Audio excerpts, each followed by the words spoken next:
Good morning to those of you out there on the West Coast. Good afternoon to those of you here on the East Coast with me. It's a beautiful day, and I'm excited to talk about one of my favorite topics in government contracting, especially since I'm a salesperson at heart.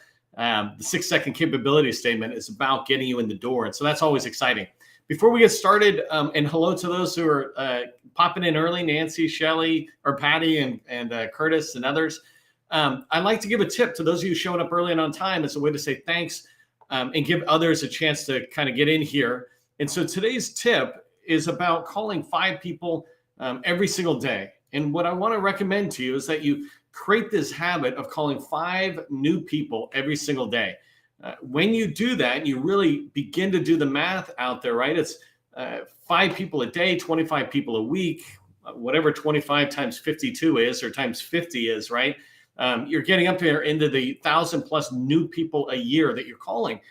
And that's when you're going to have success. When you commit to calling 5 new people a day, you'd be amazed, right? You call 5 people a day and maybe they don't answer. You call 5 people one day and maybe they all say, yeah, I don't want to talk to you. But guaranteed, if you're calling 5 people a day, every single week, you're going to meet at least one person who's going to turn into a really good strategic partner, person to know and to work with and help them, and they help you as you continue to grow. Whether they're government or industry type person, if you're meeting one new person a week, you're going to have 50 new strong relationships a year. Imagine if you started this tip a year ago, right? Imagine if you started it 2 or 3 years ago. I've been doing this 5 years. It's not unrealistic that I have thousands of small businesses that I support and work with, but it's just because I've been helping a lot of people or interacting with a lot of people every single day. And that's what I want for you, is to think about doing calling 5 new people a day. So that's the tip I wanted to give today at the start, as a way to just say thank you to those showing up early and on time. That's always appreciated. We're going to get started here in just a split second on today's topic of the 6-second capability statement for 2023, 2024. Our attention span is low, so 6 seconds is actually a long time. Let me just get my ducks in a row here.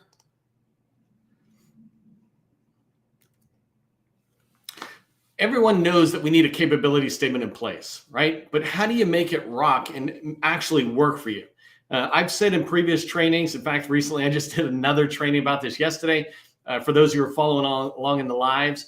But I've said this before, that DSBS is the #1 marketing asset. It's the most important marketing asset for your small business and for your company. But it's a passive marketing asset, meaning it's there when somebody is doing market research or looking for companies like yours. So it's vital because you can only reach 1% of the potential buyer pool or industry pool. And there's 99% that you're never going to be able to knock on their doors. And so DSBS is vital for that, being kind of reactive to a market research activity.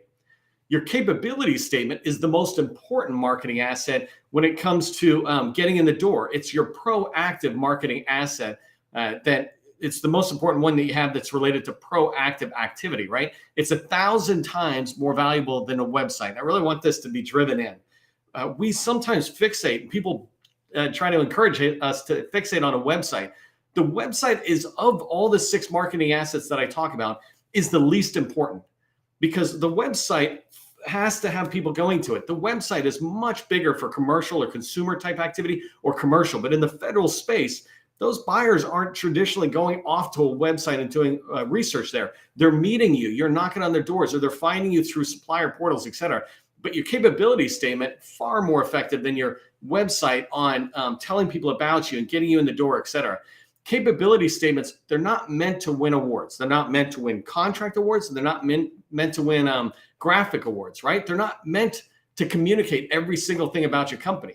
In fact, that's probably what your website could do, is just an unlimited amount of space to be able to organize in a way that you can navigate people through if they want to learn everything about your company. A capability statement is just meant to get you a meeting. It's just meant to get you in the door so you can have that meeting. When you think about that and you understand that that's its purpose, then you begin to see it differently. You don't see it as something like a white paper where you have to cram everything into, but you begin to go, well, what's the minimum I need on there in order to get the results that I want, which is a meeting, right? Getting in the door. And that's what I'm going to teach you today in today's training about the 6-second capability statement, is how to create a capability statement, or how to shape your capability statement that gets you in the door.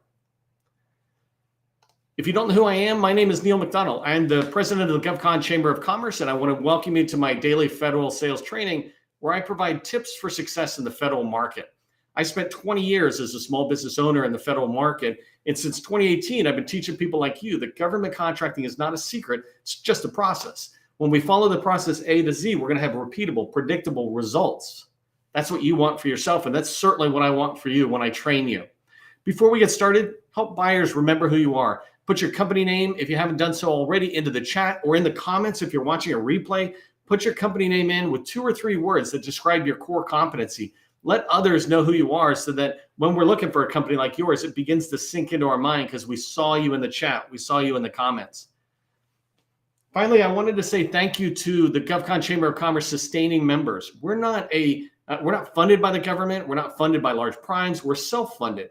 Right? People like you and me make this possible and make trainings like this possible for small businesses all across the country. And so on their behalf, I just want to say thank you.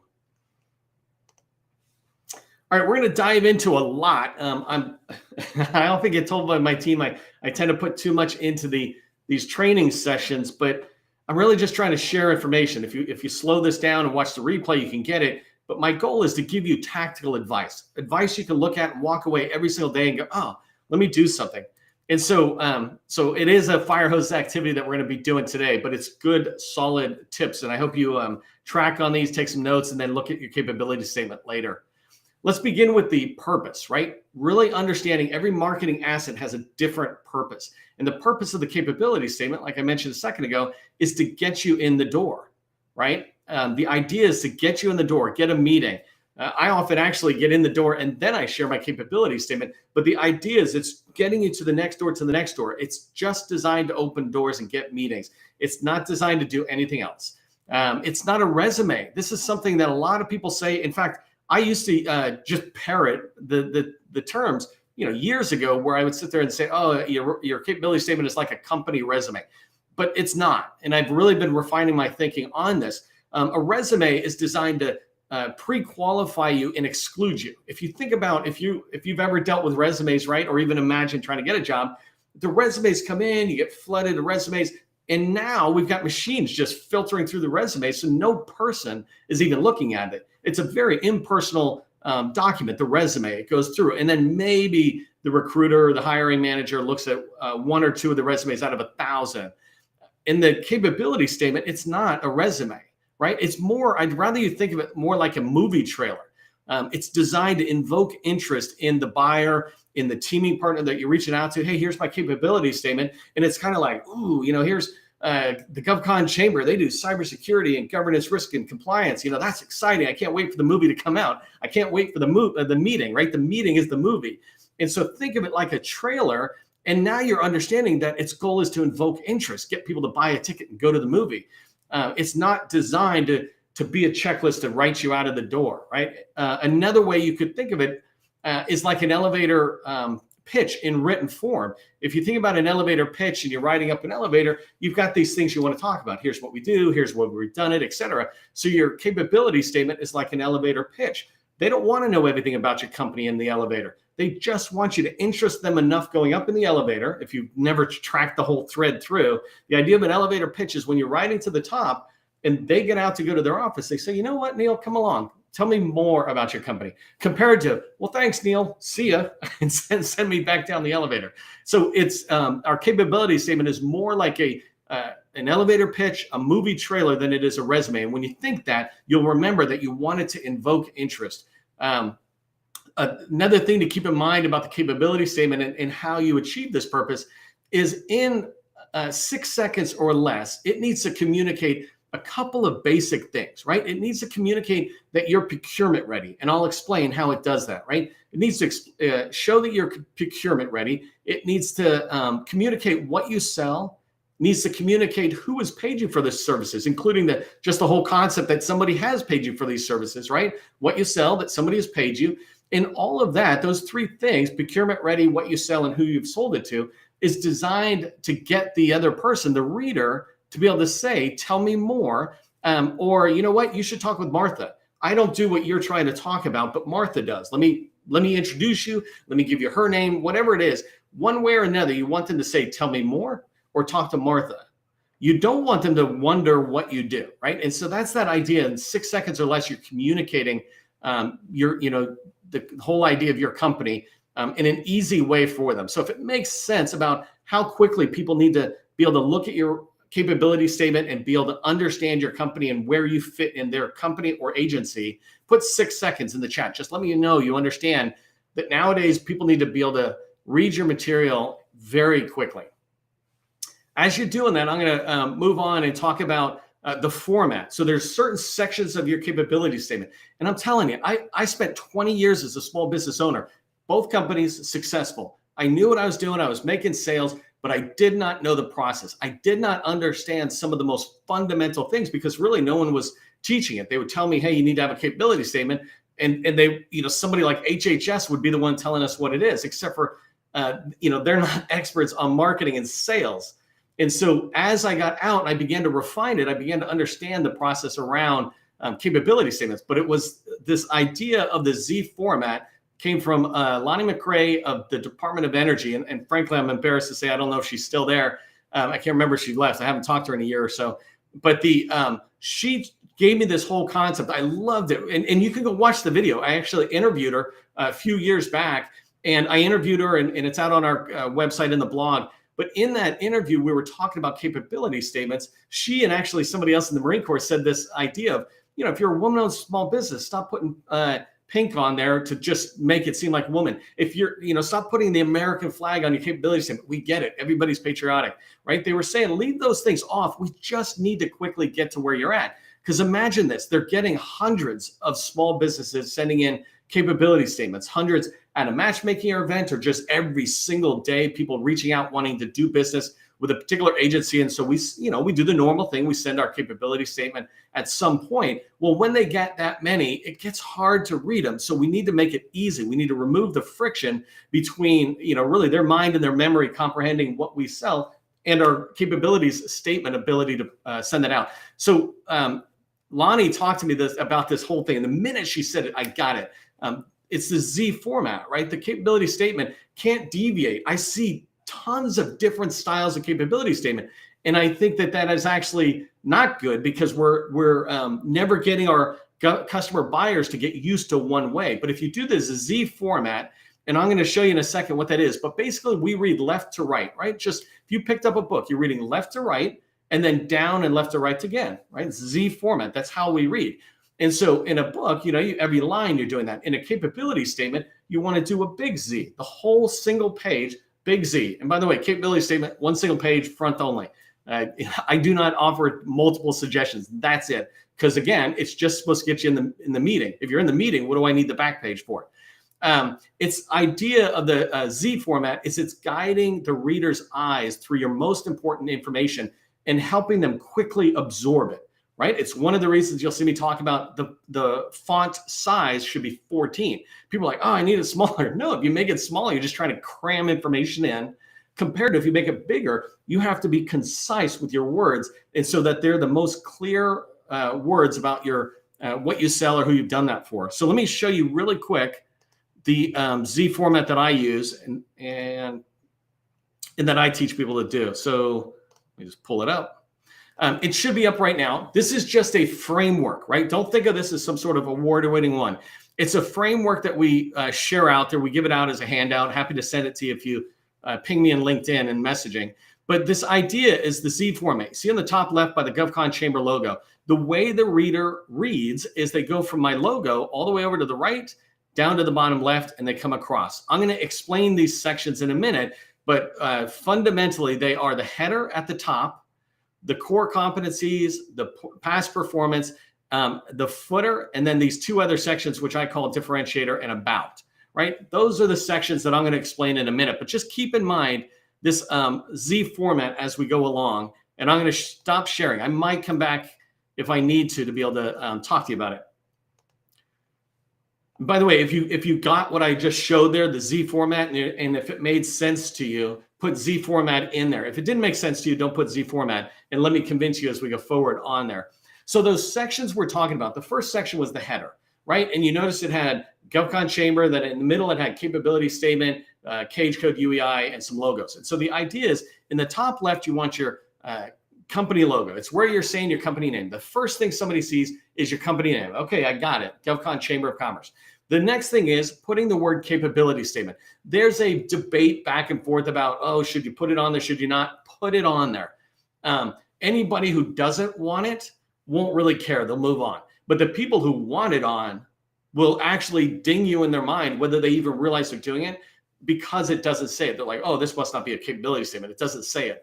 That's unreasonable, but who cares? You can't address unreasonable. You can just put the words on there. So make sure in the header it says capability statement. And what I like to do is right below that, enough white space in there, but I put my cage code in the UEI. And this is a good point for me to stop and say the header is the most important information, even more important than the core competency. We'll get to that in a second. But the header is saying whether you're procurement ready. And so when you have your cage code and your UEI up there, those two things are saying, hey, I'm registered in SAM. It doesn't mean everything, but it does mean at least I'm registered in SAM. At least I moved forward enough to get a cage code, right? And then as you're coming across, you want to put your tags, and just the ones that are federal tags. And when I say tags, I mean SDVO, HubZone, Woman-Owned Small Business Certified SBA, right? And 8A. And so you want to put, if you have those logos, you put them in there. And the reason is because we're taught, which makes sense, don't lead with your tags. Don't go in and say, hey, I'm a HubZone business. Give me a set aside, right? You don't do that. But if you have it on your capability statement, they're coming across, they will actually scream it in their own head. So you'll get credit for not leading with your tags, but you will have led with your tags because it's on the paper, if that makes sense, right? And so you just put it there. It's subliminally communicating to them that I'm registered in SAM. I'm participating in one of these 4 small business programs of the SBA's programs. And then the last thing I put on the header is if I have a contract vehicle, especially a contract vehicle that's readily identifiable.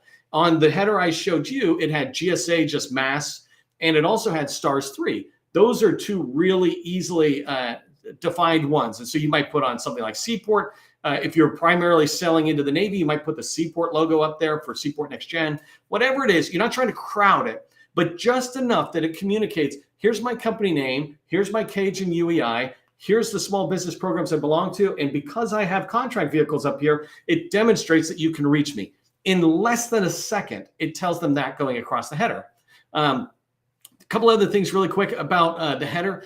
Hyperlink everything in the header, right? First off, don't crowd it, but your company logo, hyperlink it to your website. Your cage and your UEI, hyperlink it to your DSBS profile, your small business profile. If you're a SDVO, actually, I don't know how it's done now, but I used to hyperlink that to the VA's vet profile. So I don't know how the SBA transferred over the data, but that same kind of thing, right? If you have a GSA schedule, then hyperlink it to GSA. Stars 3 has a page on GSA that you can send people to so they can see your schedule, see your pricing, whatever it is. You're removing the friction for them to learn more about you. Hopefully that makes sense there. Let me move on to the next section here. And in this one is the core competency, right? And so on the core competency, and again, I am moving pretty fast. And so I want you to just listen to what I'm saying and then kind of compare it against your capability statement and pull out a couple of things. But the most important thing about the core competencies, which is in that top right-hand corner, is you want it to have a clear, focused offer. And let me just share this one more time, just refreshing our memory. There's the header we just talked about. Coming down here now is the core competency. So this template is one way where it's got just some bullets there, but you can do it a different way, which I like to talk about, is if you have a section that says core competencies, have one main keyword that describes what your company does. This is kind of why I ask you every training to put it in chat. Imagine if your company does cybersecurity, right? I have a customer that does cybersecurity, and so they would put that there. Below that, in these, as you're coming down, you could put sub bullets, and this is trying to drive their eyes to, hey, we're a cybersecurity firm. What are the sub bullets? Well, they might be GRC, right? Governance, risk, and compliance. That's a part of cybersecurity. Anybody who's looking for cybersecurity would instantly go, oh, I see that. And then right below that, underneath governance, underneath risk, and underneath compliance, you might put in 2 or 3 bullets, depending on how much space you have, that expands on what do you do with governance? What do you do with risk? For example, you might say RMF, risk management framework underneath risk as you go through.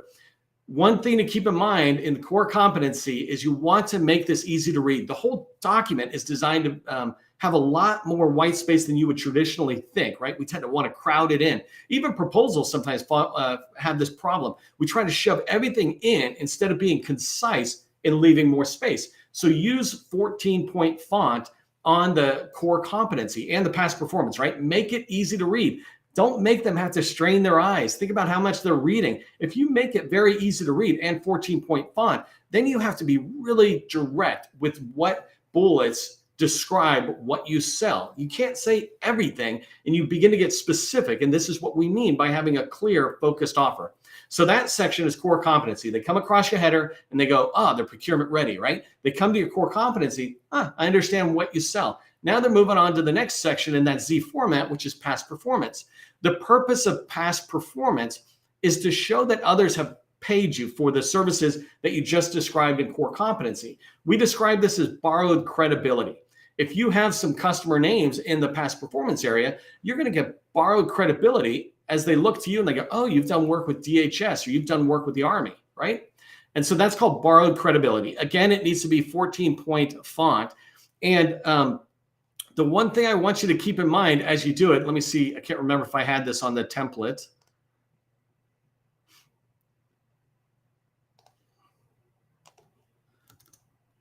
Let me just share this guy.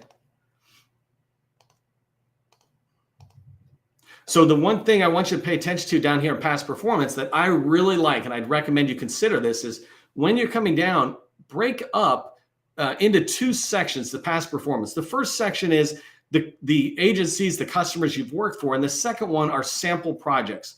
The reason you do this is because first you're trying to get them to see that borrowed credibility, right?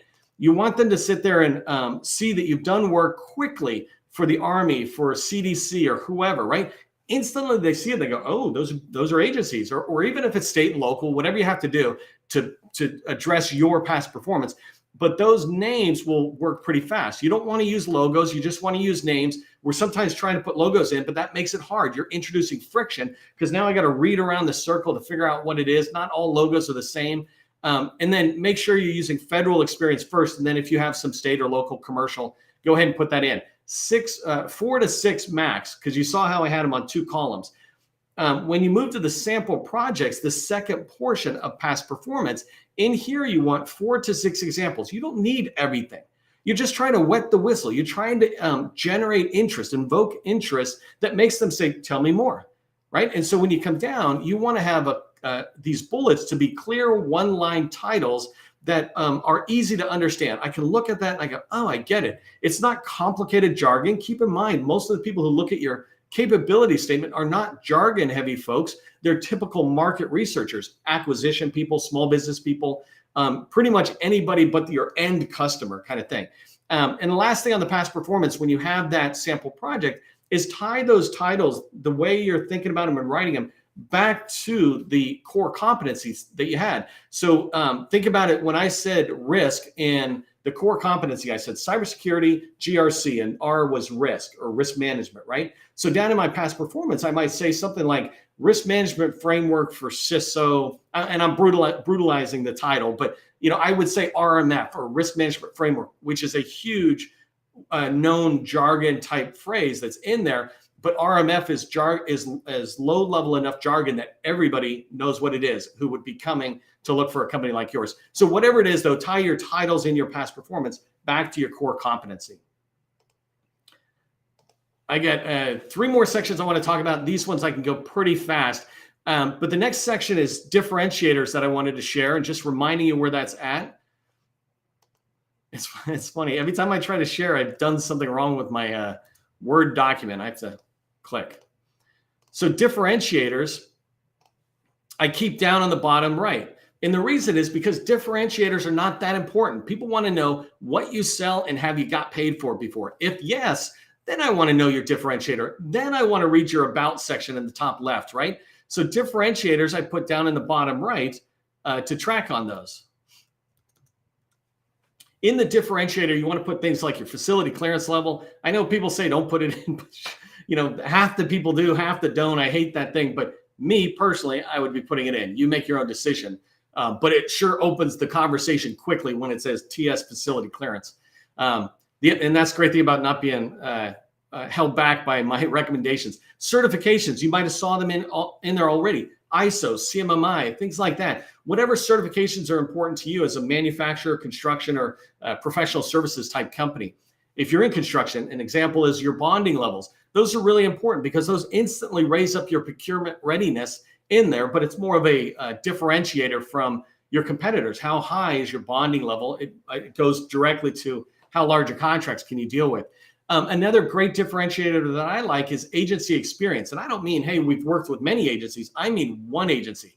I have a customer who's retired out of the Air Force, came out of the Air Force, and is going into the Air Force and doing more. Their differentiator is going to be that they have extensive experience being an Air Force airman and then selling constantly. Our past performances in there as well. That's a differentiator because we truly understand this agency because we were a coastie or an Air Force person, or we did work in the Forest Department, whatever it is. The next one is for differentiators. You can put in some intellectual property references. Hey, we've got this type of IP. An example might be something like patents. We've got this patent or 5 patents on artificial intelligence, whatever it is. Something like that's a good differentiator because we struggle with sometimes putting differentiators like an example is we hire only vets. Don't put that as a differentiator. Everybody hires vets. I'm a vet. We're all there's a lot of us out there. And so everybody's doing that. So it's not a differentiator. It's kind of like saying we pay attention to detail. Well, everybody theoretically does that. But maybe you can do with staff uniqueness, if you want to touch on your staff, is we're most trained in this. We have 25 degrees are not a bad thing. We have, this many master degrees and bachelors or something, but something else that might be really good that we've done in my past company is we say, we've got this much experience in SharePoint. And so SharePoint has certifications like certified engineer, certified developer, and we would put in, we've got 22 SharePoint developers or certified developers tied in. That kind of stuff is unique. Another differentiator might be tying back to Microsoft or Amazon or some of the partner relationships you have. We're a gold partner with Microsoft, things like that. So that's the differentiator section. And the last main section I want to mention before the footer is the about section at the top. That thing is really just an elevator hook. It needs to be 14-point font. So again, big, not small, 200 characters max. You can probably think of it like your LinkedIn header. Your LinkedIn header right below your name should say something about what you do for your customer. We do this for these people in order to achieve this. Right? Well, that's kind of what your about section can be like. Very small. It's just kind of interesting them. One thing I like to describe it as is an elevator hook. Think about everybody tells us we need to have an elevator pitch. It's like, great. That's the pitch you give going up the elevator ride. You need to also have an elevator hook to get you on the elevator. Hey, John, can I get on the elevator with you? Is not good enough. And so that about section is basically a hook that is leading towards the elevator pitch. And the rest of your capability statement, you can see that as your your elevator pitch, right?